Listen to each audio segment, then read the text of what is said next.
Hi everyone, Andy here at Spymaster Gaming. Welcome back to the channel and a very warm welcome if it's your first time joining us.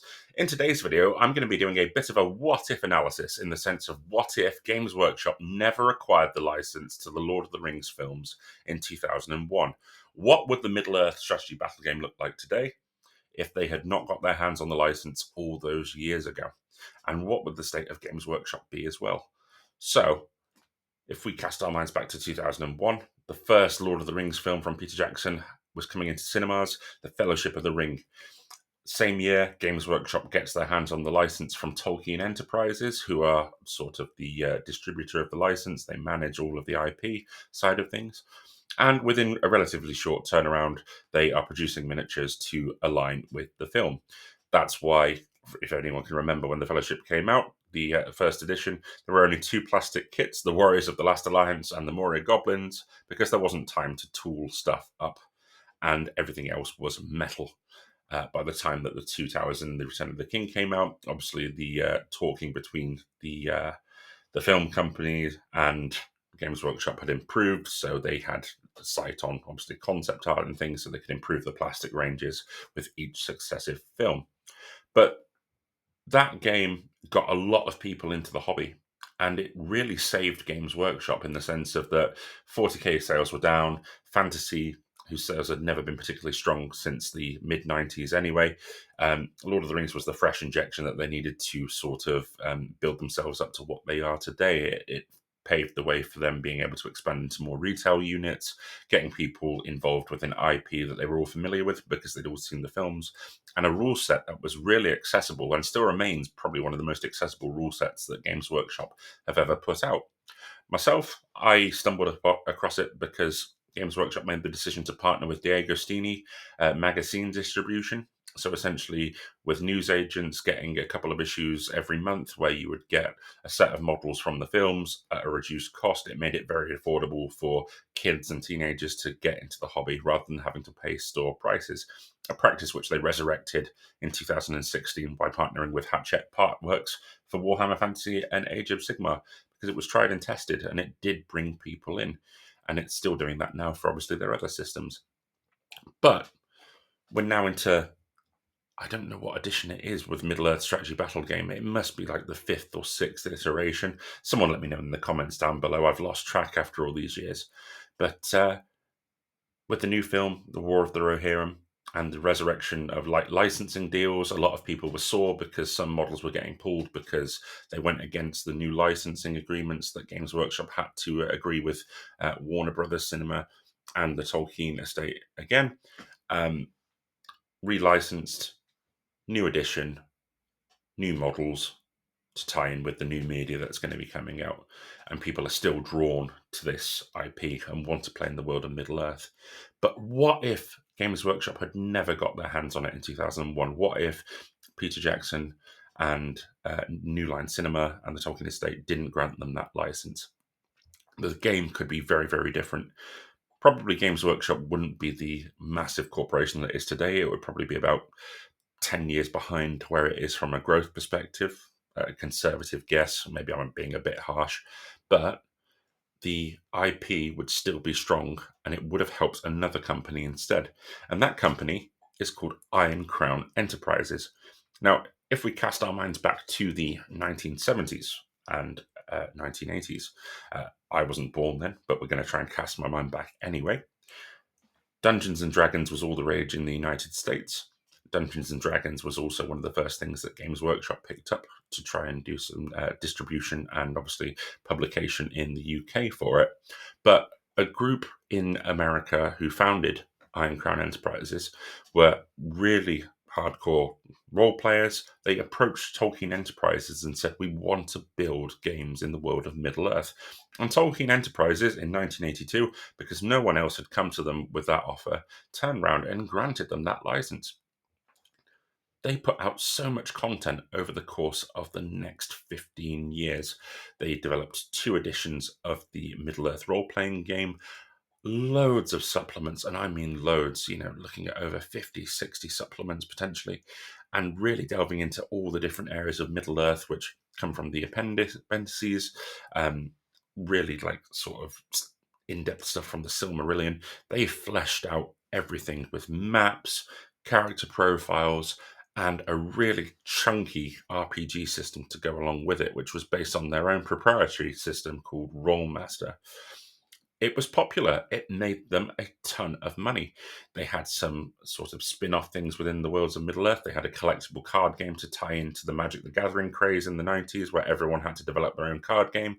So ICE were no different. They made their own Middle-earth collectible card game, and they also developed a line of sort of choose your own adventure books as well, called Middle-earth Quest, which got them into a bit of trouble with the book publishers George Allen and Unwin, because they weren't supposed to be publishing books. It was too close to what Allen and Unwin were doing, but they did resolve that, so not all was lost there.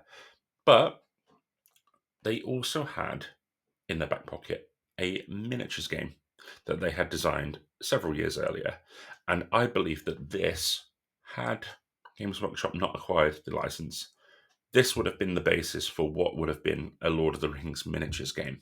And we're going to have a look at it. It is called Bladestorm, and it is a very interesting system, but I think it would have had several flaws that may have made it difficult to access for a lot of people who were trying to go into wargaming for the first time. But before I delve into what Bladestorm consisted of, the fate of Iron Crown Enterprises came to a head in 1997, where Tolkien Enterprises revoked the license.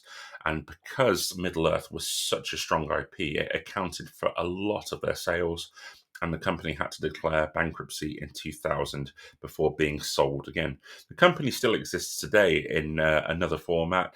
They have their own proprietary stuff, again, the Rollmaster game, as I mentioned, but obviously lacking anything to do with the Middle-earth gaming side of things.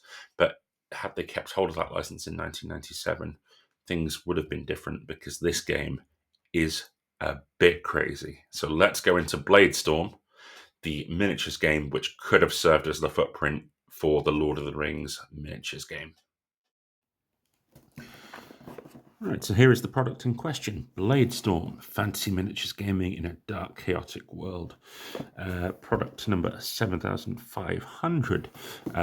This came out in 1990, so a good 10 years after the company was set up. Bladestorm is easy to play, and you get a ton of material. Okay. This box contains the rule book, the source book, the color guide book, a scenario book, so lots of books, and some maps, and terrain, painting, building manual, and some dice. So no miniatures included in the starter set. So obviously at this time, it's the same sort of era as second edition Warhammer Fantasy. So no miniatures is on par for the course, really. Not really expecting it to contain miniatures. Taste our steel, troll girl. Swim in your own blood, feather boys. Ha! We'll bathe in yours by stormfall. Basically, the whole premise of it is these blade storms are these out-of-control storms that ravage the land, and you don't want to get caught in them. And it's about different tribes fighting. It's got its own line of miniatures as well that were made by Grenadier. I'll come on to them in a bit later, but let's have a look what's actually in the box. So, I know I've just described it. So, I'll go for the source book. We'll come back to that. Good dice, numbered dice as well, I think, rather than interesting take there.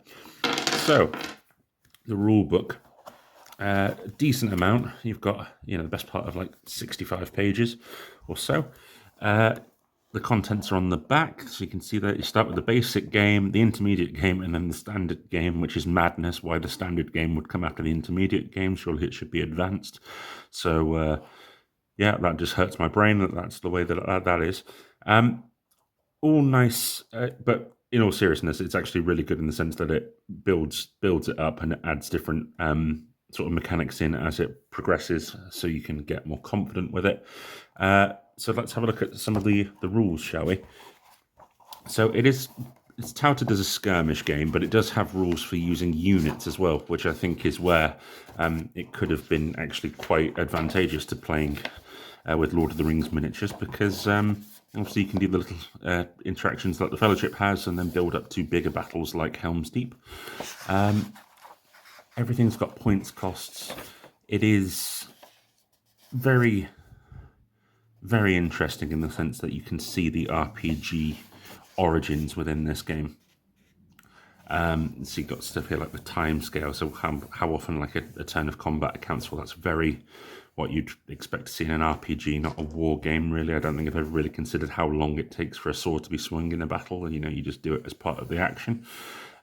Breaks down all the distances into exquisite detail. And then we have to have a look at some of the dice rolls. So it's not standard, even though, you know, most of the dice included a D6. There's also D10s involved, D8s, and how it works essentially is it's I go, you go, in the sense that you'll move all your pieces, and if combat occurs, then you'll fight, and then likewise your opponent will move all of their models, and then the combat will occur again. But this is where it gets really, really wacky, and the RPG element comes out. So if we look at some of the profiles here, Sea Troll, movement, right, you know, that's fine, a move value. The melee attack, 3d6 plus 4. How have they come to that? How have they come to that? The endurance is the health points. So normally in a game like this, you'd expect like a model to have like 3 wounds max, if we're keeping a track of it. It's got 51 health points. Again, the RPG just bleeds into it, and you think, actually, how would this work on a mass battle level, really? The amount of stuff that you'd have to keep track of, like seeing that there, crazy. And very, very arbitrary mechanics in terms of calculating how damage is sort of dealt out as well. So you'll have like high and low modifiers, which are here. High being like the highest of the rolls kind of thing that you roll, and then low being like the lowest of the roll, and it becomes very, very bloated very, very quickly. And this is still in the basic rules. As the rules go on into the intermediate game, you bring in terrain effects as well, which obviously reduce the likelihood of being hit, and other things like armor as well. Don't get me wrong, there's a lot of effort that has gone into this, and I'm sure underneath the bloat it is a functional game, but purely the mechanics of the combat, the mixing of dice in that manner is just so bizarre, and just seems like it would be so swingy that you think that how could it function at any level if you're trying to build like serious lists. And then you come into unit effects, as I mentioned. So I couldn't make head nor tail of this actually in terms of how to actually move models as units and how it impacted the dice rolls. And I'd like to think I can get the grasp of rules pretty quickly, but this was just something else. And it becomes a completely different game when you bring units into it, and you have to ask the question, does it maintain being a skirmish game at that point? And I'd argue no. Some summary sheets, which is really good. It's probably a bit ahead of its time, having like sort of reference sheets in there. Can't argue with that. And then a load of optional rules. You've got 30 pages of optional rules, which I applaud because it's already quite complex. So if you want to add more stuff into it, go ahead. But I'm not going to be doing that. Magic as well is a really interesting one. So the RPG games, the Rollmaster and the Lord of the Rings RPG that they had was renowned for having like really complex magic systems, I think. And that carries over here. So you've got really comprehensive spell lists that you can use as well. And some of them, though, you just think like, yeah, these belong in an RPG. I know I keep on saying it, but, it may have been appealing to some people. But that is the basic rules. If we look at the actual world as well, and we have a look at, say, the variety that they were able to create for this, this is where I think the game comes into its own. You've got a massive world called Fallen, and within it are dozens and dozens of factions. There are different races that you'd class, that you'd see in other fantasy games, but they've got their own unique names as well. They're the elves called Tlingu, and rough sort of factions as well that you can sort of align them to. It's, again, all of these, I don't know to the extent I was trying to do research on the different miniatures that were made for all of these different factions, and I could only find a handful. I don't know how many Grenadier actually made for the game, but there was a hell of a lot of effort. Some of it's actually really well written as well. There's some generic fantasy elements to it, but it's to be expected. It's the early 90s, very much back end of sword and sorcery, and it translates well into this game.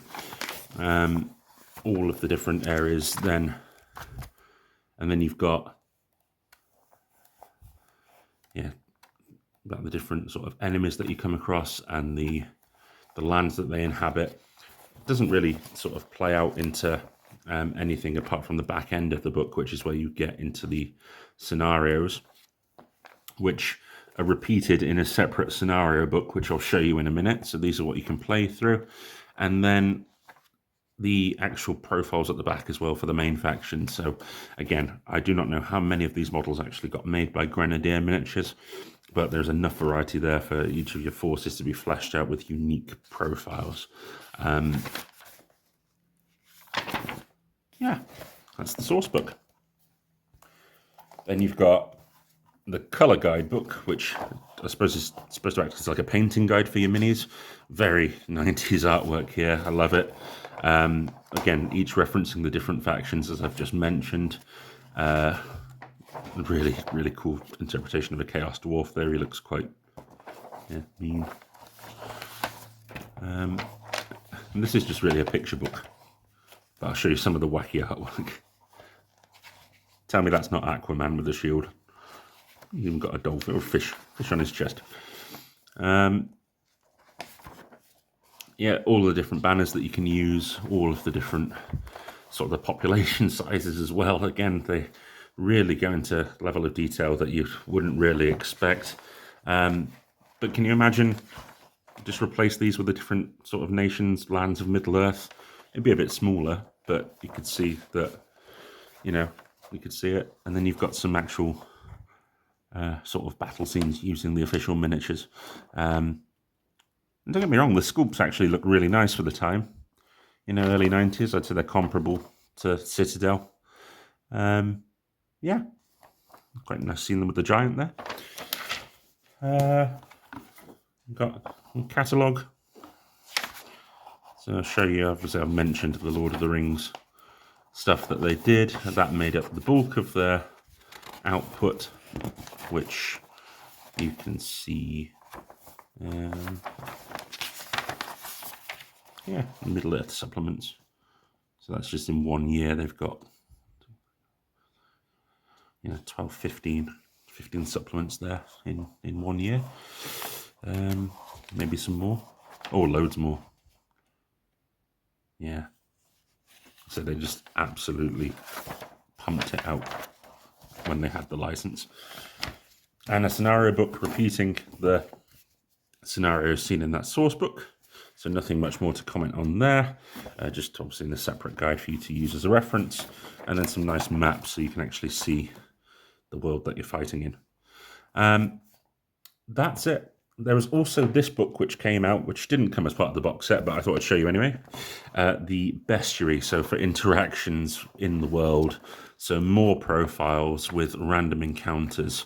Again, but this is where it becomes absolutely stupid. I mean, I know that the Middle-earth strategy battle game, I know you have creatures such as Balrogs in it, but the ability to kill them is still there. You can still fight them. Some of these, like these are some of the demon profiles, for example, at 175 hit points. No one's taking that out. And you've got all of the spells to remember and everything. And this is just too much of the RPG element bleeding into it. I think it just becomes unmanageable with these creature encounters. Don't get me wrong, I am a big fan of sort of like AI rules within games, if you are having like encounters within scenarios, but it's got to be manageable. If some of these have got these health profiles, like why are you going to be trying to attack your opponent? Surely you're just going to team up and try and kill one of these things. Absolutely mad, but some lovely classic black and white artwork to go with it. So that is Bladestorm in a nutshell. A really good little box set, but I don't know. I don't know what it would have looked like if this had been the template for a Middle Earth miniatures game.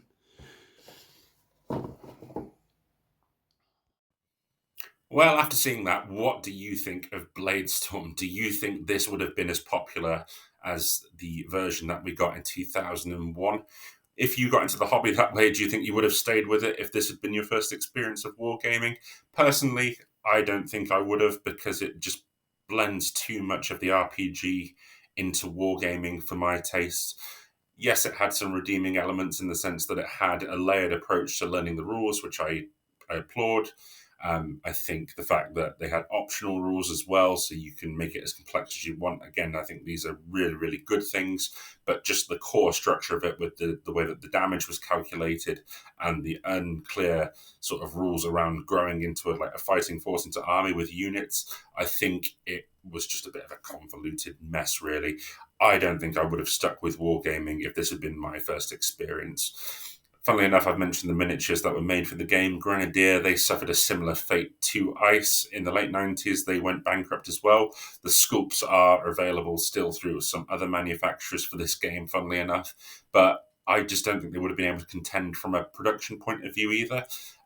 While the plastics in the first wave of the Fellowship of the Ring were limited, they did grow and they got better with each subsequent edition. I don't think that Grenadier had access to plastic manufacturing, and I don't know what Ice would have done to sort of make that mass battle more feasible for people, because it would have been very expensive, I think, to build an army's worth of metal miniatures back then. What do you think? Do you think the system has any sort of endearing qualities? Would you like to try it? The second edition is available on Drive-Thru RPG, as ICE have licensed it out to another manufacturer, so you can go and check that out if you are curious to play it. Yeah, would you give it a go? Do you think that this could have been a good template for Middle Earth? Let me know in the comments down below. Bit of a long one today. Thanks very much if you're here at the end. If you've liked what you've seen, please consider liking the video and subscribing to the channel. That would be great, and I will see you on the next one.